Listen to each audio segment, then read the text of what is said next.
Software को open करेंगे, उसके लिए हमारे पास ये न्यू मॉडल का एक जो है डायलॉग बॉक्स ओपन हो गया। इसमें सबसे ऊपर डायमेंशंस लिखी हुई हैं। हमने ये डायमेंशंस कितनी रखनी है वो हमें कैसे पता चलेगा? हमारे पास जो वुडन ब्लॉक होगा या मेटल शीट होगी या एक्रेलिक शीट होगी, मुख्तलिफ़ मशीनों के लिए जो भी चीज़ें इस्तेमाल हम कर रहे हैं या जिसके लिए हम डिज़ाइन बना रहे हैं, उस शीट के मुताबिक हम यहाँ पे डायमेंशंस देंगे।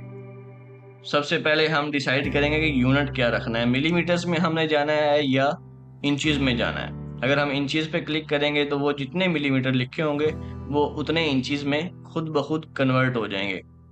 या अगर हम यहाँ पे इंचज़ लिखेंगे, फॉर एग्ज़ाम्पल मैं 1 इंच लिख रहा हूँ हाइट भी और विड्थ